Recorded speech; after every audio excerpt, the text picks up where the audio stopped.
y masones que se declaran guadalupanos. Esto yo simplemente no sé cómo se pueda dar esta simbiosis, pero muchos así lo han dicho, ustedes me imagino que conocen algunos, y esto es algo curioso, porque la aparición de la Virgen de Guadalupe es un evento que cohesiona a todos los habitantes de una región del mundo específicamente, que era lo que en ese momento se conocía como el Nuevo Mundo, y que no se tenía una idea muy clara hasta dónde llegaba ese Nuevo Mundo y qué abarcaba, y que ahora nosotros identificamos ya de manera muy particular con México, pero pues que ha tenido impacto, como ya dije antes, en otras regiones, no solamente de México.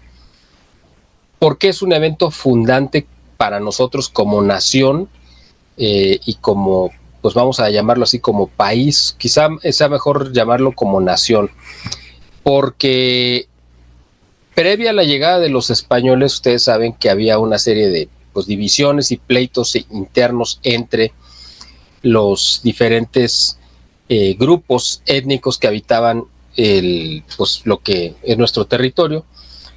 La principal fuerza pues, social, política, económica y militar que había en ese momento era pues, el Imperio Mexica, y de ahí ellos extendieron su zona de influencia en muchas regiones, incluso llegando hasta lo que hoy conocemos como Centroamérica, donde ellos impusieron su idioma, sus costumbres, sus creencias religiosas, su cosmogonía y sus deidades, ¿no? Que obviamente ellos también adoptaron de otros, ¿no? Por ejemplo, cuando venían en ese famoso y legendario peregrinaje de esa región llamada Aztlán, que todavía no se sabe bien, que solamente se sabe que es al norte del país, pero no se sabe si venían de Nayarit o si venían de alguna otra región mucho más arriba. Incluso hay otros que dicen que las huellas de las tribus Anasazi, que están ya en lo que ahora es territorio norteamericano, pero que en ese tiempo era territorio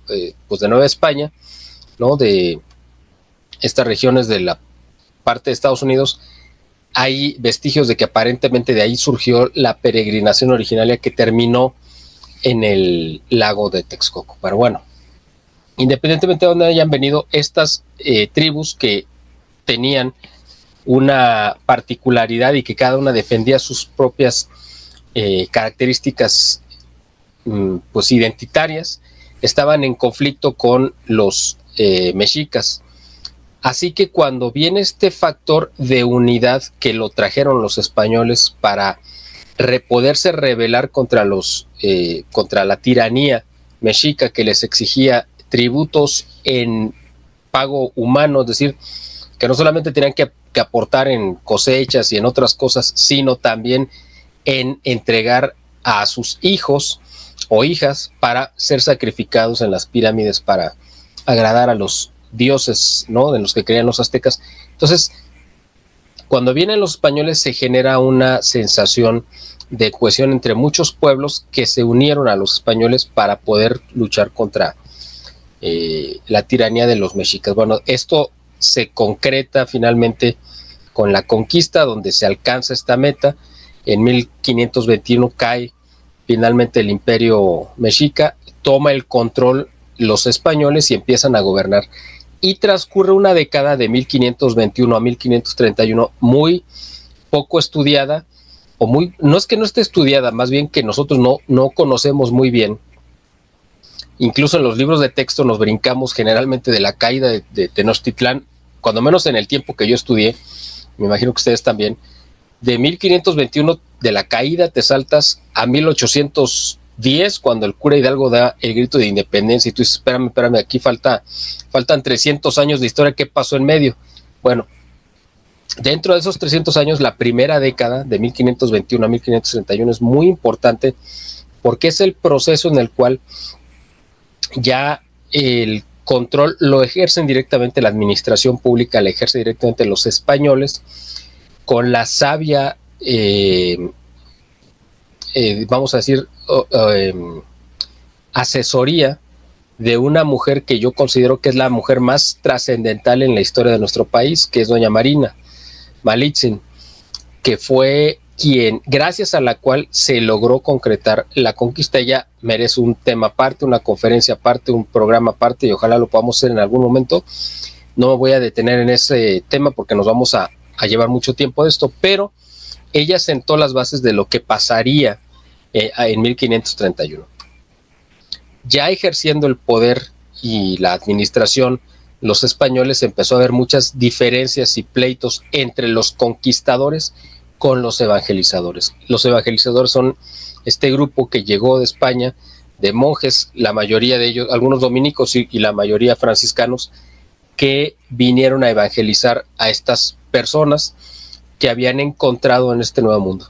La reina Isabel la Católica ya había previsto que iba a hacer falta una labor de evangelización y lo dejó en su testamento. Ella murió en 1504 y ella lo dejó protegido para que las personas del Nuevo Mundo también recibieran la luz del evangelio y fueran evangelizadas y fueran tratadas como personas, porque lo eran evidentemente, pero para muchos conquistadores era más fácil no pasar por alto que eran personas, los habitantes de estas regiones, para poderlos esclavizar y para poder abusar de ellos.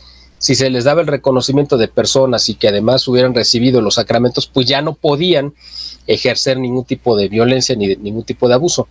Y ahí es donde radicó precisamente este conflicto que mencionó, que duró una década, de 1521 a 1531, donde muchos no digo que todos, obviamente, pero muchos de los conquistadores quisieron utilizar a los indígenas como mano de obra esclava, abusando de ellos, robando sus propiedades, lo que sea, y los defensores de los indígenas o de la causa indígena eran los evangelizadores, que ellos sabían que esos indígenas pues, eran tan humanos como ellos, simplemente que no habían tenido la gracia de conocer la doctrina, ¿no? Y toda la cultura occidental. Entonces ellos se dedicaron a tratar de inculcar, de catequizar y de enseñarles pues la religión verdadera a los pueblos indígenas. Pero los pueblos indígenas, les costó mucho trabajo asimilar esta nueva creencia religiosa, porque ellos venían acostumbrados de que ellos tenían que sacrificarse por los dioses y de repente le cambian que es Dios el que se sacrifica por uno. Y acá ellos estaban acostumbrados a entender que ellos se tenían que morir por Dios y los catequistas, los evangelizadores les dicen, no, Dios se murió por ti para rescatar. Entonces para ellos era algo muy difícil de entender y de asimilar. Y fue un periodo muy complejo para los evangelizadores, al punto, y como entraron en conflicto directo con los gobernantes, llegó el punto incluso en el que los mismos conquistadores, los miembros de la primera audiencia, que era pues el gobierno que había en la Ciudad de México, intentaron matar al obispo Fray Juan de Zumárraga. Eso es un capítulo que está registrado en la historia, pero mucha gente no lo conoce.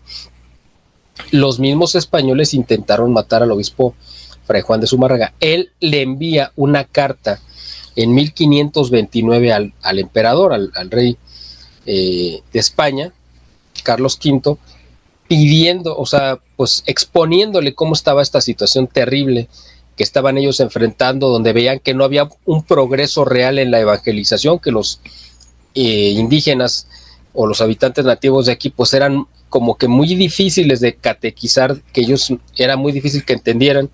Ellos estaban apenas aprendiendo el náhuatl, o sea, incluso la parte de la comunicación pues no era sencilla. Y aparte le expusieron que los mismos conquistadores, que eran los representantes del rey, habían intentado matarlo a él como obispo, y simplemente dijo, nosotros ya no podemos más con esto. En esa famosa carta le dice al rey que a menos que hubiera una intervención divina directamente, estas tierras se iban a perder para la causa católica, para la causa de España. Pero además excomulga a toda la primera audiencia y levanta, o sea, literalmente levanta la Iglesia Católica de la Ciudad de México y se la lleva a Texcoco. Dijo, no, nosotros nos tenemos que ir de aquí, esta tierra simplemente no se puede evangelizar y nos vamos. Y se la lleva a otro lugar dentro de la misma laguna, ¿no?, de Texcoco, pero a otro punto que ya no era los islotes de Tenochtitlán. Entonces, en este proceso es en el que, en esa década, es en el tiempo en el que un indígena llamado Cuauhtlatoatzin, que significa el que habla como águila, o el águila que habla, o una cosa así, se empapa de la doctrina y se convierte al catolicismo, un hombre que además era viudo y que ya pasaba de los 50 años, tendría alrededor de 55, 57 años, y que toma muy bien las doctrinas porque era un hombre pues muy bueno, ya incluso antes de, en su vida pagana, pues era una persona muy buena. Y él en esta década es cuando él ve todo este proceso que está sucediendo con los conquistadores, con los evangelizadores, cómo entran en conflicto, cómo la iglesia se va. Y por eso es que él, cuando tiene que viajar de este lugar donde él vivía, que era Cuautitlán, y se dirigía, ya no venía o ya no iba a la Ciudad de México, bueno, al islote donde estaba Tenochtitlán, sino se dirigía a pues a otra parte, ¿no? del lago, que podía ser Tlatelolco, básicamente donde podía recibir la instrucción religiosa, porque ya los sacerdotes se habían mudado a otras partes del lago, ¿no? Unos en Tlatelolco y otros en Texcoco. Entonces, él, en este proceso de conocer la fe, él ya había asimilado perfectamente toda esta situación. Hay otro dato muy importante que quiero recalcar para poder enmarcar todos estos acontecimientos. Los primeros mestizos que nacieron en México nacieron alrededor de 1520, son los primeros, que es decir, cuando los conquistadores llegan en 1519, a principios de 1519, a México, con Hernán Cortés, y cuando reciben, digamos, la primera entrega de mujeres que les hacen los dirigentes en Tabasco, dentro de este grupo iba doña Marina, o sea, Malitzin. Entonces, los que cohabitan con estas mujeres, es decir, que tienen relaciones sexuales, los españoles con estas mujeres, algunas de ellas quedan embarazadas y sus hijos empiezan a nacer a partir de 1520. Estos son los primeros mestizos, es decir, que en 1531 los mestizos que más edad tenían tendrían 11 años, 10 u 11 años de edad. Estos mestizos recibieron un desprecio doble porque los indígenas los consideraban como un fruto indeseable porque eran hijos de españoles con indígenas y eran nacidos de mujeres indígenas y engendrados por varones, por supuesto, y los españoles tampoco los veían como hijos legítimos, es decir, no los querían ni los españoles ni los querían los indígenas. Entonces, esta nueva especie o raza, por llamarla de alguna manera, que eran los mestizos, eran despreciados por los dos lados. Incluso hay narraciones de esa época que nos cuentan que como no eran queridos ni por los indígenas ni por los españoles, eran echados a la calle como indeseables y tenían que buscar en la basura formas para alimentarse, ¿no? Tenían una vida muy difícil, pues estamos hablando de que eran niños. En 1531, cuando aparece la Virgen de Guadalupe y nos deja su imagen, y ahorita voy a irme un poco más a detalle a este acontecimiento, ella se presenta como una doncella de alrededor de 15, 16 años, es decir, no había nadie en ese momento, ningún mestizo de esa edad, cuando menos aquí en México. En otras partes del continente, ¿no?, donde había llegado Cristóbal Colón en 1492, por supuesto que ya había mestizos de esa edad y mayores, pero aquí en este territorio, en el territorio continental, porque estamos hablando de los territorios de las islas a donde llegó Colón, como Santo Domingo y Cuba, pero en territorio continental no había ningún mestizo que pasara de los 11 años. Entonces la Virgen de Guadalupe, ella se presenta, digamos, como que en su edad, como si fuera la primera mestiza. Y a partir de eso, ella eleva a un rango de dignidad que no tenían los mestizos, no porque no lo merecieran, simplemente porque no se les reconocía este estatus, ¿no?, de ser no solamente respetados, sino venerados, ¿no? Ella representa la encarnación de esta nueva humanidad que se dio como fruto del encuentro de dos mundos. Cuando ella aparece, además, no fue de repente una cuestión casual que pudo haber pasado antes o después.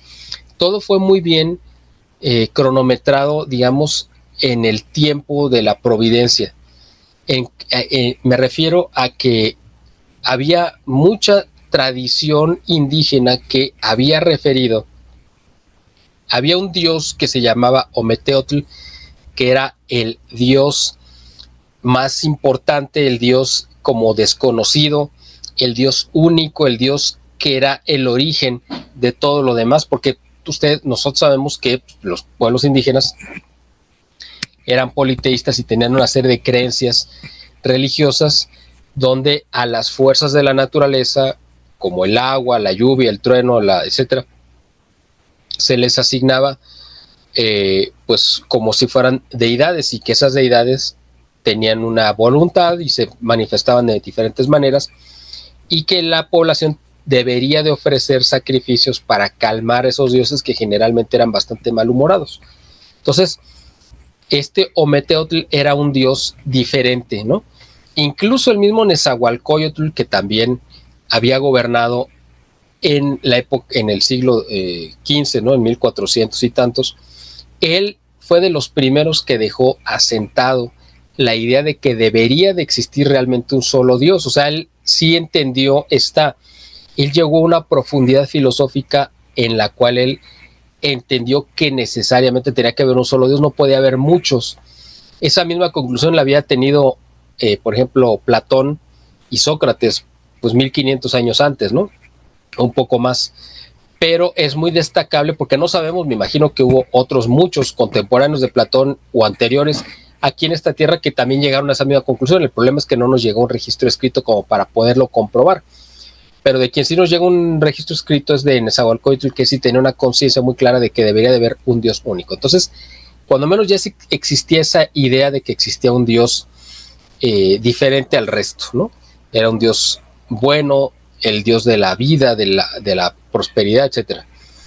Y los indígenas habían transmitido una idea de que existía una especie de paraíso al que se aspiraba llegar después de la muerte, y ese paraíso era un lugar florido, ¿no? Lleno de maravillas naturales, donde habitaba donde reinaba Ometeotl, que era un reino como de bondad. Bueno, entonces ya existía eso. Había otros signos además, ¿no?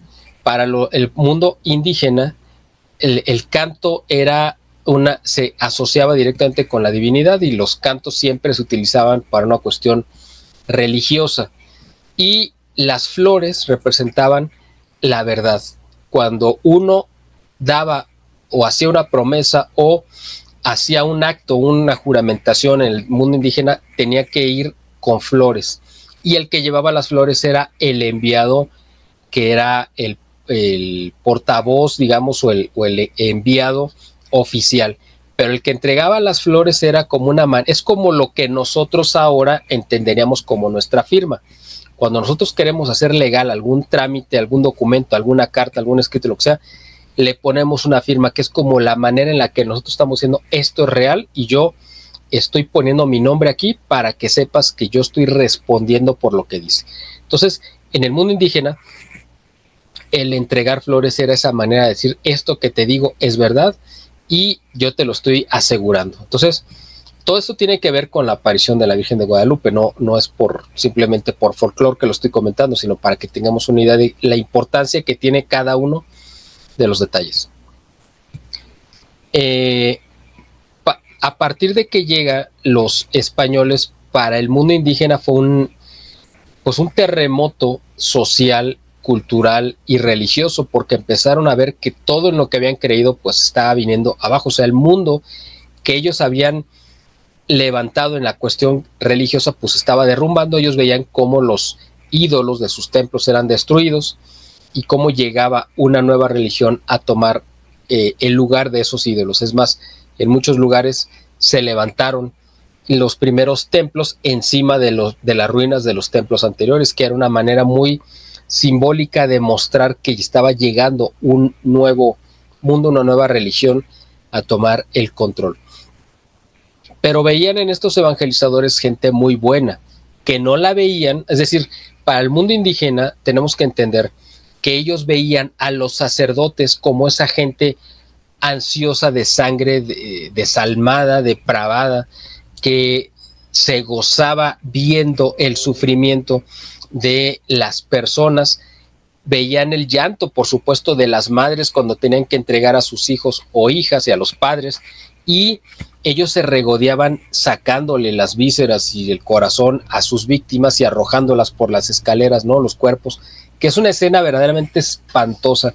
La única manera en la que podemos nosotros entender lo que era y lo que representaba eso es lo que estamos viviendo exactamente ahorita en México, en el siglo XXI, perdón, y específicamente quizá en los últimos 15 años. Es decir, toda esta vorágine de sangre salvaje y diabólica que llevan a cabo los grupos de narcotráfico, descuartizando, matando por gusto e incluso haciendo asesinatos rituales, es exactamente la misma representación que eran lo que estaban haciendo los sacerdotes mexicas, y este horror que era para la población saber que podían elegir a tu hijo o hija para ser sacrificado. Entonces llegan estos nuevos sacerdotes que les muestran la bondad, que ellos abolen el sacrificio humano, queda abolido el sacrificio humano, suspendido, que ya no hace falta que entregues a tus hijos, sino al contrario, dicen, Dios murió por ti para rescatarte. Dios te ama tanto que Él se entregó por ti.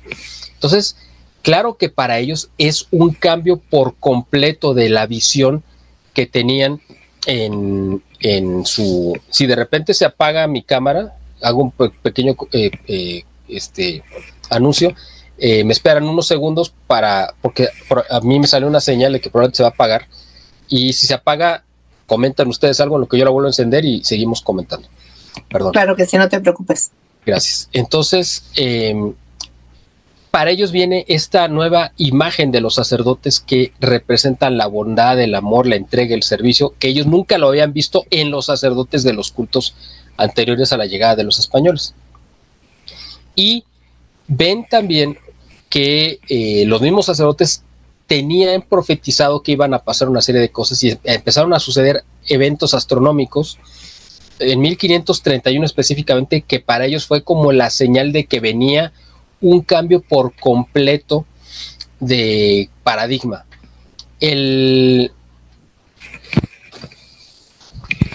Bueno, lo anunció, se le apagó su cámara. Pero ahorita en un momento regresa. Mientras leo algunos comentarios. Sí. De YouTube, se María del Carmen Flores. Bueno, saludos, Patricia Castañeda. La música, las oraciones y la compañía hacen de este viaje una experiencia inolvidable. Gracias por capturar estos momentos. La Virgen de Guadalupe es un símbolo de unidad y esperanza para México. La misma Patricia Castañeda dice, ojalá fuera mexicana para tener todas las costumbres tan bonitas que tienen ustedes los mexicanos. Pero te podemos adoptar con mucho gusto. Sí. Cris Abreda, buenas noches. Mara Cortés. Contreras, perdón, ahora que mencionó Malintzin, justamente dice que en los tiempos de la conquista, la Virgen fue como un caballo de Troya para inculcar el catolicismo. ¿Qué piensa de ello? Está muy interesante el tema. Mario Hernández, ¿pero qué pasó con los dioses originales que tenían nuestros antepasados? No quedó nada, los dioses tribales, todos están olvidados y es triste. Yo soy católico y voy en caravana a la Ciudad de México. Miguel Salinas, se nota que es una persona muy culta, es un gran invitado, es un gran programa. Felicidades, amigos por México. Así es, siempre les decimos que nuestros invitados son de lujos y que Miguel sabe de todos los temas, y estos comentarios de ahorita, perdón Marco, creo que Miguel los puede responder muy bien. Pues siempre he sentido una conexión muy especial con la Virgen de Guadalupe. De cuando era niña, mi abuela me llevaba a la basílica cada 12 de diciembre. Me encantaba ver a todas las personas reunidas. De Facebook, dice Maite Cruz, ¿creen que la devoción a la Virgen de Guadalupe es compatible con otras creencias religiosas? ¿Cómo se puede conciliar la fe católica con otras espiritualidades? La Virgen de Guadalupe ha sido un símbolo de unidad y esperanza para México, pero también ha sido un objeto de críticas. ¿Cuál es tu postura al respecto? ¿Creen que esa devoción es relevante en la sociedad actual? Tenemos por aquí Esther Gómez, saludos desde Cozumel. Y Martín Gómez, cada año sin falta me preparo para hacer el recorrido a la Basílica de Guadalupe. Es una tradición familiar que he heredado de mis abuelos. Adelante.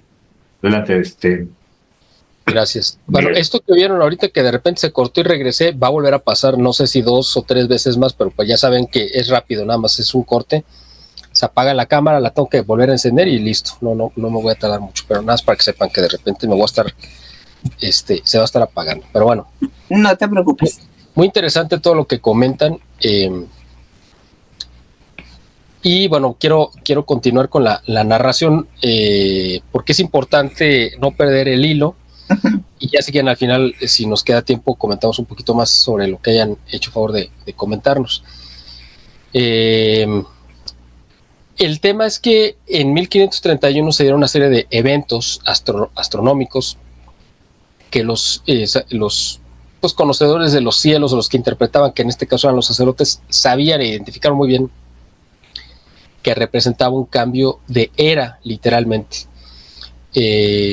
Para ellos el año en el que estaban, en 1531, en su calendario, el que nosotros conocemos como el calendario azteca, era un año que representaba el año del cambio completo, de una renovación. Además, el 12 de diciembre de 1521, estamos hablando de un calendario que era previo al que tenemos nosotros ahora. Ese calendario en ese momento era el calendario juliano, que estuvo vigente desde la época romana, que adoptaron los papas, pero que tenía un desfase de 10 días respecto al calendario que nosotros tenemos actualmente, ¿no? Que es el gregoriano. Entonces, el equinoccio de invierno sucedió ese 12 de diciembre, porque en realidad para nuestro calendario era un 22 de diciembre. Entonces, ese día sucedió el equinoccio de invierno. ¿Qué significa el equinoccio? Es cuando es la noche más corta del año y empiezan a ser los días más largos hasta el equinoccio de verano, que viene el solsticio, de verano, que es cuando empiezan a cortarse los días. Es decir, empieza un periodo en el solsticio de invierno hasta el equinoccio de verano, donde los días se van haciendo cada vez más largos, hasta que llegue el día más largo, que es precisamente el solsticio de verano, el equinoccio de verano, y a partir de ahí empiezan los días más cortos hasta que llegue el solsticio de invierno. Entonces, aquí empieza esta parte que para ellos era muy significativo, y por eso no es casual que haya sucedido en esa fecha en particular. Luego, viene todo estos hechos que ya todo el mundo conoce, que no me voy a detener en ellos porque los conocemos sobradamente, donde la Virgen se le aparece a Juan Diego, le habla en náhuatl, evidentemente, pues para que le entendiera, se hace entender muy bien, y se muestra como una jovencita, y para la edad de Juan Diego, pues ella tendría la edad pues prácticamente como si fuera su nieta. Por eso le habla con tanto cariño y tanta dulzura y tanta ternura, y le dice mi niña. ¿Por qué? Pues porque es un hombre de 57 años y se le aparece una niña, una jovencita de 15, 17 años, pues había una diferencia de 40 años, cuando menos. Entonces para Juan Diego, pues era como si estuviera hablando con su nieta, ¿no? Con su nietecita. Entonces le habla con esa ternura, con ese cariño. Pero para él también resulta sorprendente que la Virgen, la imagen, bueno, la persona que él ve ahí, que le está hablando, pues le hablara con esa ternura, con ese cariño, con esa familiaridad, que no sería como propia de extraños, sino de alguien con el que tienes toda la confianza, por supuesto.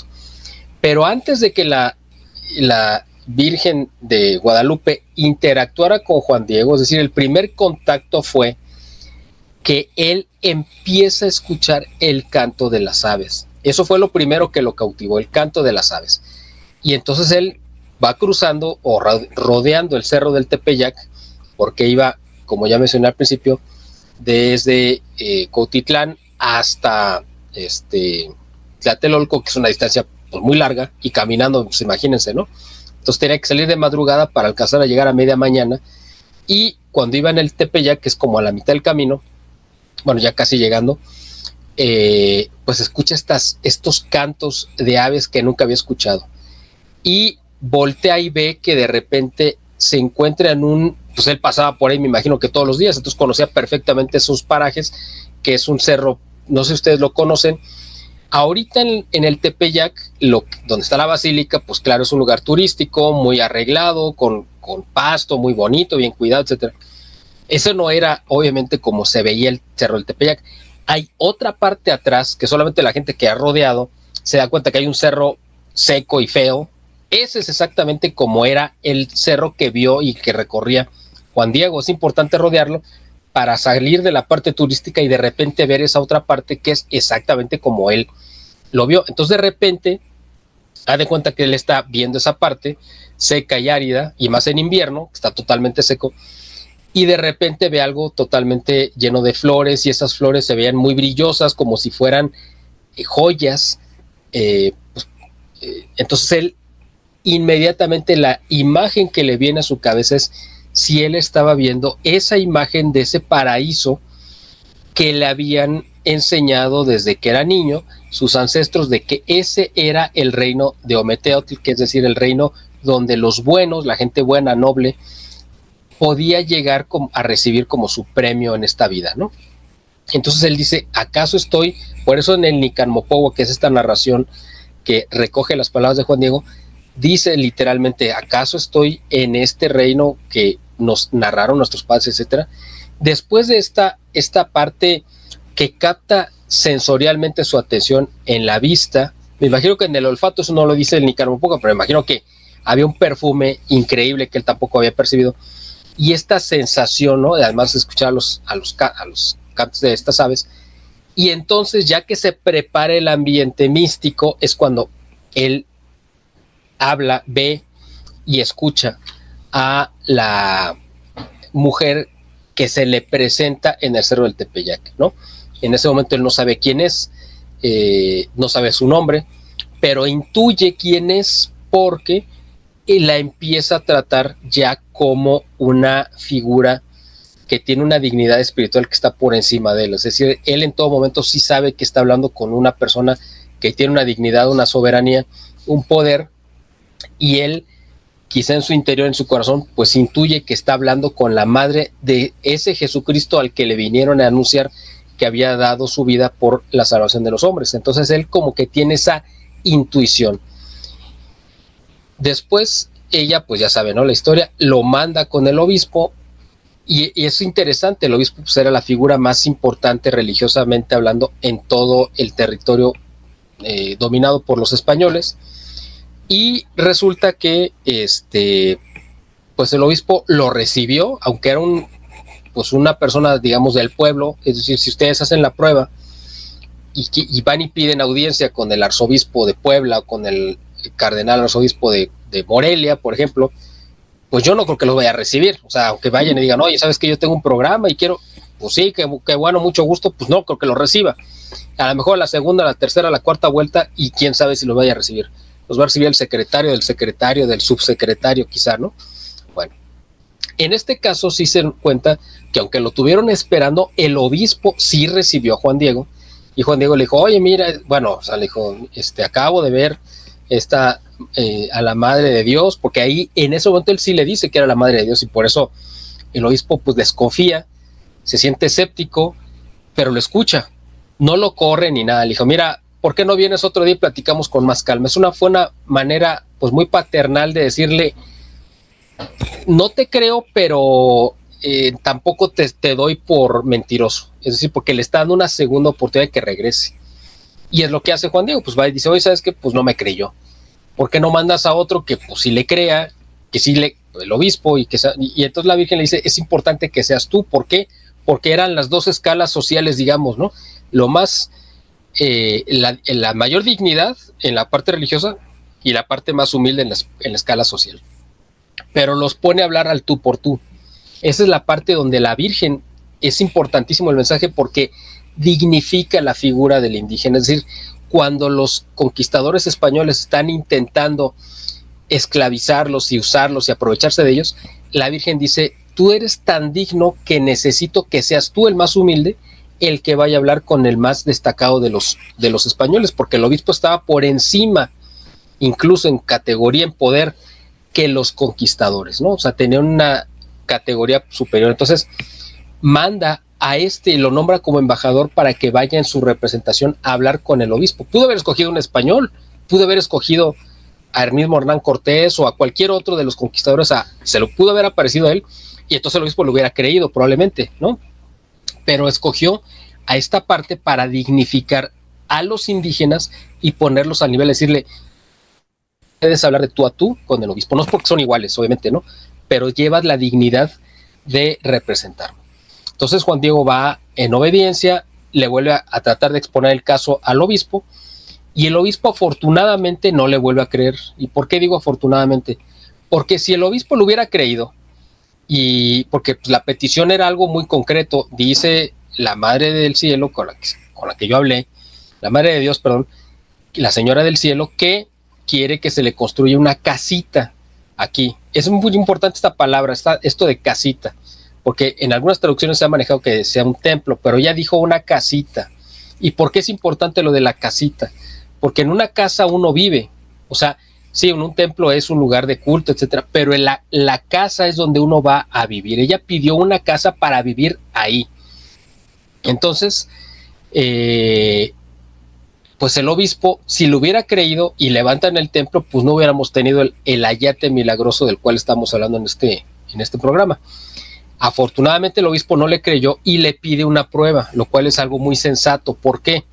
Porque hay que tomar en cuenta que las únicas 2 apariciones reconocidas por la iglesia en ese momento, en 1500 años, solamente había sido en el año 40 en Zaragoza, en España, donde la Virgen María, que todavía estaba viva en este mundo, se le aparece al apóstol Santiago, que estaba tratando de evangelizar en España y que de plano veía que no, pues no había para dónde, y fue a darle ánimo, etcétera. Y ahí es la aparición donde se posa sobre un pilar y por eso se conoce como la Virgen del Pilar en Zaragoza, España.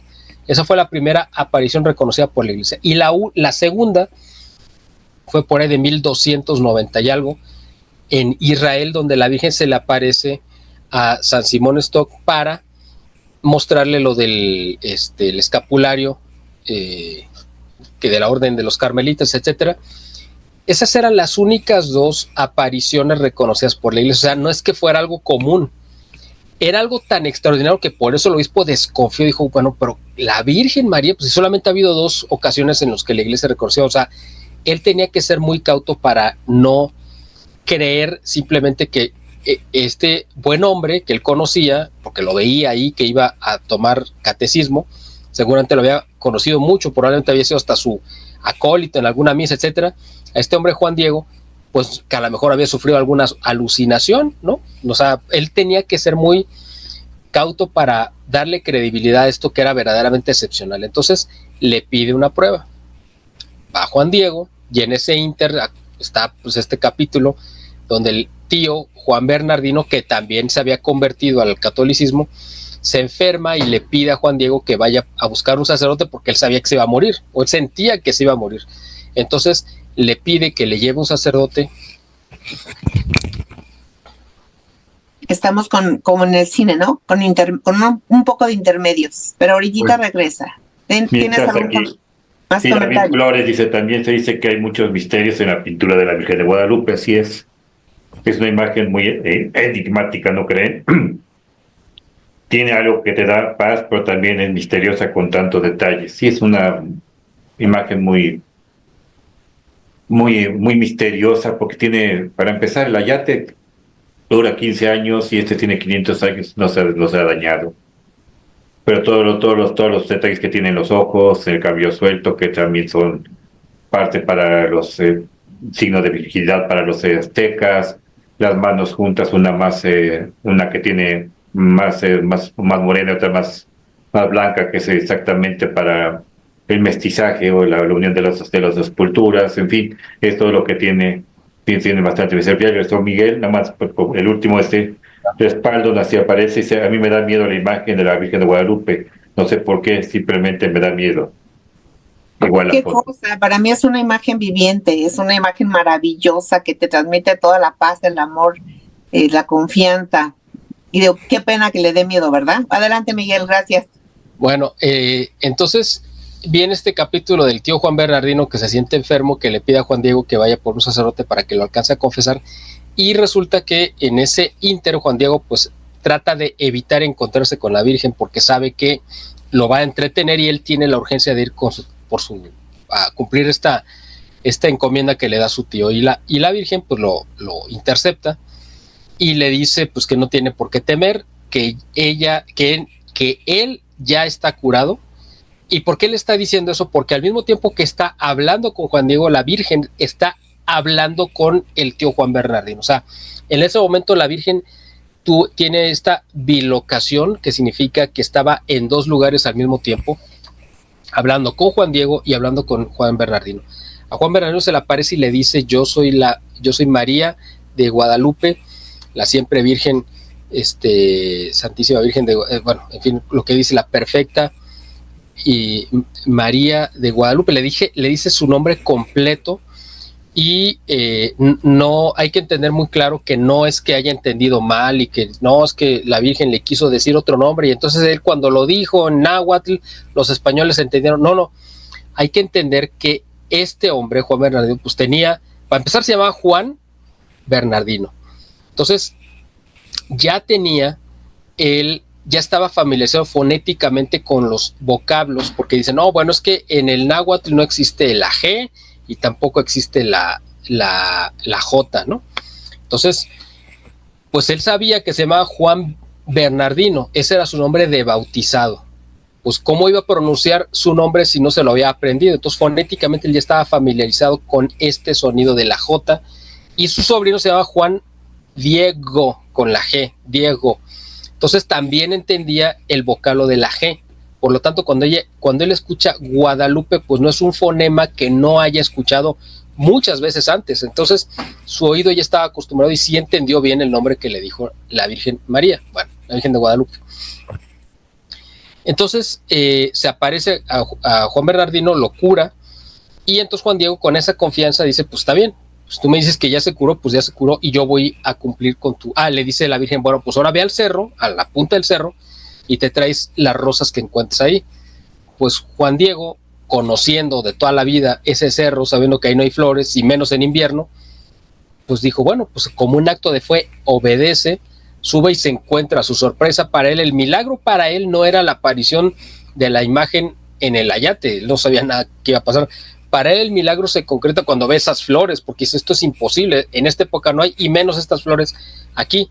Entonces él pues las recoge, un bonche de flores, se las lleva a la Virgen las acomoda en su manto, es decir, el hecho de que las toque físicamente le imprime también ese mensaje, porque todo esto es simbólico, porque para los indígenas, para Juan Diego, el hecho de que hubiera escuchado el canto, que era una cuestión religiosa, y las flores para él era la representación de que eso que estaba viendo era real. Acuérdense lo que dije al principio. Entonces, él, al portar él las flores, también el obispo entiende cuando llega a Juan Diego a decirle, mira, esta es la prueba que te traigo, y le muestra las rosas, las flores, pues hay doble milagro para el obispo. La primera es ver rosas de Castilla que no se daban en esta tierra, verlas en invierno, y sabía que, porque era la costumbre de los indígenas, él ya tenía pues, varios años aquí, sabía que el que llevaba las flores era el embajador, era el portador del mensaje legalmente constituido. Es decir, si algún gobernante, algún poderoso indígena le quería llevar un mensaje al obispo, tenía que mandar a su mensajero con flores para que supiera que él era el portavoz oficial, ¿no? Entonces, cuando él ve, el obispo, las flores, entiende que sí es Juan Diego el verdadero receptor del mensaje y el que lo está transmitiendo y el verdadero embajador de esta petición. Pero enseguida ve esta imagen increíble que se forma en el momento que despliega el manto, que es esta estampa que nosotros conocemos como la imagen de la Virgen de Guadalupe, que está ahí resguardada en la Basílica de Guadalupe. Esta es una imagen evidentemente que ha desafiado a la ciencia y está para eso, para que Dios diga, por mucho que sepas, por mucho que creas que conoces, por mucho que creas que has avanzado en el conocimiento, siempre habrá algo que descubrir, porque yo, por supuesto que estoy por encima de todo tu conocimiento. Eso es lo que nos dice Dios también, para que tengamos esa humildad. Y es un perfecto códice que los indígenas entienden a la perfección, pero también los españoles. ¿Por qué? ¿Qué es lo que vio el obispo? El obispo vio el pasaje del Apocalipsis donde dice, vi una mujer con la luna bajo sus pies, vestida de sol y con una corona de 12 estrellas en la cabeza. Eso es lo que dice el obispo, pues él sabía ese pasaje y lo vio ahí. ¿Qué es lo que ven los indígenas? Bueno, pues todo esto que ahorita pues no nos daría tiempo de comentar, pero que ustedes conocen que es todo un códice donde está la tierra, el cielo, el águila a los pies, que nosotros creemos que es un angelito, pues realmente es la imagen de Juan Diego, porque es un hombre con alas de águila. Ese es el nombre de Juan Diego, el hombre que habla como águila. Entonces, él es el que está portando, él es el que está llevando sobre sus hombros a la Virgen de Guadalupe con esas alas de águila y está tomando esta orilla del manto y la otra, y una representa el cielo y la otra la tierra. Él está uniendo el cielo y la tierra.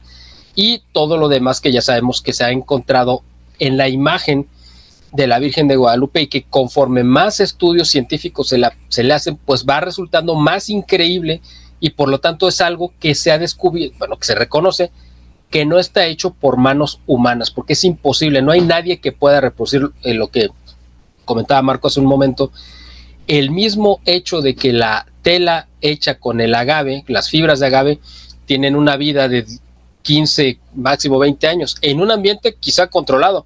Si estamos hablando de un ambiente salitroso, tan salitroso como es la laguna de Texcoco, que además el ayate estuvo los primeros 100 años, yo creo, sin ninguna protección de ninguna clase, o sea, no había vidrios, la gente llegaba a tocarlo, llegaba a embarrarse, ¿no? O sea, digamos, a tocar su cara, lo que fuera.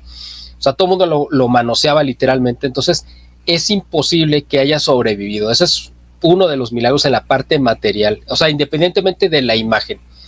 Otro es que, por ejemplo, en el siglo XVIII, finales del XVII, le cayó por error por una persona que estaba haciendo una limpieza ahí, no sé, limpiando plato o lo que sea, y le tira ácido sulfúrico a la tela. El ácido sulfúrico, si uno mete un dedo, se disuelve con todo y hueso. O sea, no estamos hablando de algo que pueda dañar, es algo que simplemente se lo come todo. El ácido sulfúrico es algo terrible, que lo que toque lo disuelve. Y es imposible entender cómo es que cayó en esta tela y no solamente no se desbarató, incluso cayó en partes de la imagen, sino que se ha ido recomponiendo sola la imagen, he ido recorriendo la mancha que está todavía del ácido sulfúrico, le he ido borrando. Esto es algo inexplicable. Está la cuestión de los ojos que descubrió este científico de apellido Totzmann, que le hizo estudios ampliando la pupila de los ojos y descubrió las figuras que hay ahí. Nosotros, todos los seres humanos, los seres vivos, no solamente los seres humanos, todos los seres vivos, si uno ve a detalle, se refleja la imagen de lo que uno está viendo, ¿no? Como si fuera un espejo. Entonces, el hecho de que haya quedado impreso en el ojo ese momento en el cual Juan Diego estaba mostrando pero se ve al mismo Juan Diego, que es lo que todo el mundo dice, bueno, pero ¿cómo que se ve Juan Diego si se supone que la imagen, la Virgen estaba en el pecho de Juan Diego? Porque se supone que esa imagen es como una foto tomada antes de que la Virgen se imprimiera en el ayate, ¿no? O sea, ella está viendo toda esa escena, por eso se ve hasta Juan Diego. Eso es algo increíble, o sea, simplemente es increíble, eso no se puede falsificar de ninguna manera. El hecho de que un premio Nobel de Química en 1938 analizara la imagen y dijera, un premio Nobel que creo que hasta ni siquiera era creyente, ¿no? Premio Nobel de Química, no estamos hablando de cualquier improvisado, dijera, pues la imagen, los pigmentos que están ahí en esa tela, no son de origen ni animal, ni vegetal, ni mineral, ni artificial, es decir, no fueron creados de ninguna, o sea, ese material no existe en la Tierra, es lo que él dijo. O sea, a mí me pueden creer o no creer, a mí me da lo mismo, pero una persona de ese nivel que diga eso, pues yo creo que es digno de creerse. Esto no es una cuestión que nosotros podamos decir, no, bueno, es que lo hizo un indígena que era muy bueno, ¿no? Tenemos aquí un Leonardo da Vinci indígena que fue capaz de hacer esto. Pues, a ver, replíquenlo ahorita con la tecnología que tenemos en esta tercera década del siglo XXI, a ver si alguien es capaz de reproducir algo así, donde pues sea imposible en una tela tan burda pintar a ese detalle. O sea, simplemente es imposible, ¿no? Esa delicadeza, ¿no? Que tiene. Sí, claro, o sea, simplemente es imposible. Pero además, esta es en la parte material, se han encontrado notas musicales, porque además las estrellas, ya se demostró también, los astrónomos han demostrado que las estrellas tienen la disposición de las constelaciones de ese 12 de diciembre de 1531, que era como se veía el cielo en ese momento, pero es una vista, vamos a decir, como satelital, es decir, una vista desde el cielo. Es algo complicado porque es una vista por encima de las estrellas, donde se vería la Tierra en un primer plano, las estrellas, y encima de las estrellas es donde se ve esta proyección. Luego, oye, Miguel, y los latidos, porque yo una vez escuché un programa donde precisamente las personas que estaban analizando todo lo que era el ayate, había diferentes científicos y uno de ellos dijo que hay latidos, se escuchan latidos. Bueno, yo lo que sé, hasta donde yo sé, lo dicen, por ejemplo, el padre Eduardo Chávez, que es el encargado de toda la causa de la canonización de Juan Diego, que es miembro del Cabildo de la Basílica de Guadalupe. Él mismo dice que eso no es cierto. Dice, eso pues no sé, eso lo vieron, pero no es cierto. Eso también dice que cuando hay otra leyenda que dice que cuando le acercas una luz los ojos se contraen como una pupila viva, dice, tampoco es cierto eso. Lo que sí es cierto es que tiene una temperatura constante de 36 grados y medio, que es coherente con la temperatura de un cuerpo humano vivo y sano. Eso sí es cierto, o sea, porque eso tiene un control de temperatura donde se está estudiando exactamente a cuánto está, porque recordemos que está en una cámara especial blindada, etcétera, pero ellos sí lo tienen monitoreado la temperatura y sí dicen, no es que tenga aire acondicionado, nada, o sea, es una temperatura constante, haga frío, haga calor afuera, no cambia, son 36 grados y medio, no varía, lo cual no es normal porque obviamente cualquier material varía de acuerdo al medio ambiente. Entonces, si hace más calor, pues la temperatura sube, si hace más frío, pues baja, y esta no, se mantiene haga calor o frío, se mantiene siempre igual. Hay otro factor importante que ver. Ustedes saben que la cara de la Virgen está inclinada en esta forma, o para acá, ¿no? Bueno, depende cómo la vean. Esa inclinación es de 23 grados y medio. ¿Y por qué puede ser importante esto? O sea, simplemente pudo haber sido 24 grados, 21, 20, o simplemente estar derecha. En primera es porque, si hubiera estado derecha, exactamente le hubiera pasado la costura que unía estos dos pliegos de tela por la cara. Entonces, no solamente está evitando esa costura, esa inclinación de 23 grados y medio es la que tiene exactamente la Tierra. Ustedes saben que la Tierra no está así. Porque estuviera así, pues los polos se derretirían y sería un caos completo el mundo. Está inclinado 23 grados y medio. ¿Esto es una casualidad o no? Pues cada quien saque su conclusión. Otra es... Tercera llamada, por ahí dijeran en el teatro. Y es muy interesante todo lo que nos está mencionando, ¿no? Muchas cosas que están con mucho simbolismo en esto. Adelante, Miguel. Otra cuestión aquí es lo que se ha descubierto que tiene estas notas musicales que generan una melodía, de acuerdo, tomando, si uno pone la imagen en lugar de vertical o horizontal, las estrellas corresponden con notas musicales. También está esta parte donde, la Virgen está parada sobre el centro de la luna, y el nombre de Mexico en náhuatl significa el ombligo de la luna.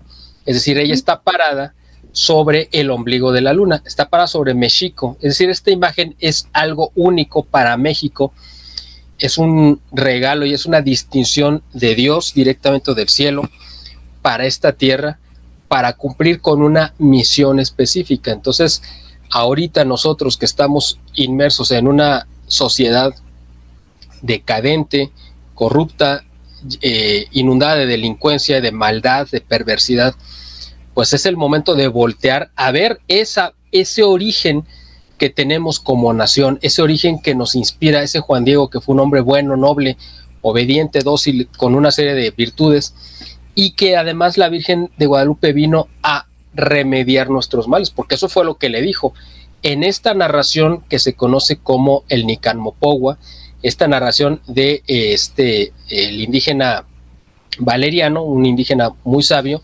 contemporáneo de Juan Diego, de quien recibió la narración directa y él la fue anotando, la escribió en náhuatl.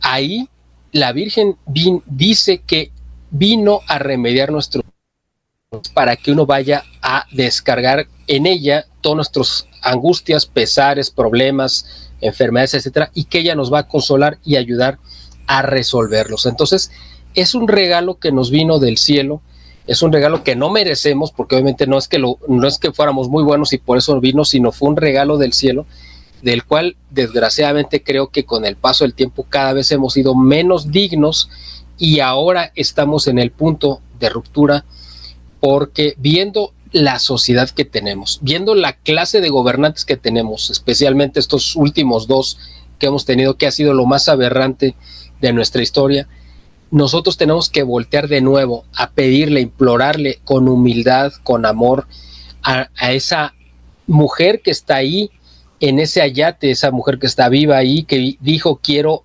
hacer de esta tierra mi hogar, mi casa, porque yo quiero vivir aquí. Pedirle que nos saque de este problema en el que estamos, que ya es el remedio, ¿no? Porque ella nos lo dijo, se lo dijo a Juan Diego, pero nos estaba tomando a todos. No, ¿qué es lo que te angustia? No estoy yo aquí, no estás en mi regazo, no soy yo quien te tiene arropado en su regazo, no estás en el cruce de mis brazos, es decir, en mi propio corazón. Además, y con esto quiero terminar, la Virgen de Guadalupe es la única aparición reconocida por la Iglesia en todo el mundo, en toda la historia, que está embarazada. Es la única. En todas las demás apariciones la Virgen se presenta pues como ella, simplemente como la mensajera de Dios, etcétera. Pero aquí ella nos está trayendo ese fruto de su vientre que es Jesús. O sea, no solamente está llegando ella sola, sino nos está trayendo el fruto, nos está dando ese regalo, porque además el hecho de tener las manos juntas es para los indígenas y la sociedad indígena era la muestra de decir: te traigo un regalo, aquí está. Entonces ese regalo es a Jesús, nos lo está trayendo de regalo a esta tierra. Así que yo espero que este recorrido que hicimos un poco aquí atropellado de toda esta historia que nos ha marcado como nación y que incluso varios papas han dicho: nunca ha habido algo semejante en ningún otro lugar del mundo, y los únicos dos lienzos que se reconoce que están hechos, que no están hechos por mano humana, es la sábana santa que está en Turín y la sábana, el ayate de Juan Diego que está en la Basílica de Guadalupe. Han sido escrutados por científicos de todo el mundo y cada vez que les hacen algún análisis es más sorprendente el resultado, porque no hay explicación lógica que diga, bueno, es que se hizo, se pintó, no hay forma de explicar. Esto es un milagro, tenemos que tomarlo como tal, como un regalo que Dios nos ha dado y al cual tenemos que llegar a merecer con nuestros actos, con nuestro cambio de vida. Y pues tenemos ahí a una abogada que vino a decirnos: yo estoy aquí para cuidarte, protegerte y darte mi amor. Pues simplemente es tomar ese regalo que la Virgen nos vino a traer y pedirle su protección para nuestro país, que es el de ella también, porque ella dijo: yo quiero venir a vivir con ustedes. Muy interesante. Muchísimas gracias, Miguel. Y no nos queda más que, sabemos que tienes mucha prisa, que tienes que entrar a otra reunión. Muchísimas gracias a la audiencia, gracias a Marco, gracias a producción, pero eternamente agradecidos contigo. Y yo creo que este tema pues nos da para no sé cuántos más. Y en estos momentos, precisamente como tú lo... ¿Perdón? Para otros 500 años más. Yo creo que sí, Como bien lo dices, en este momento en el que estamos viviendo estas cosas tan terribles, no nos queda más que encomendarnos a nuestra Madre, pedirle que nos ayude, que nos proteja y que nos salve de esta dictadura tan terrible, de estos monstruos que tenemos como gobernantes. No nos queda otra más que pedirle que nos envuelva con su manto santo sagrado y hacer oración, mucha oración, Miguel, en los comentarios hay muchas cosas que podíamos tomar como tema que me encantaría de verdad. En cuanto tengas oportunidad, lo podemos hacer. Claro que sí. Ya sabes que yo siempre encantado, siempre agradecido de esta oportunidad. Nosotros más encantadísimos que siempre de verdad, aceptan nuestras invitaciones. Platicar con ustedes y les agradezco siempre que se acuerden de mí, que me tomen en cuenta y ya saben que cuentan conmigo para lo que yo pueda llegar a ser útil. Muchas gracias. Muchas gracias. Muy buenas noches. Muchísimas gracias. Buenas noches. Nos vemos el próximo jueves. Un abrazo, Miguel, con mucho cariño. Gracias. Gracias. Buenas noches.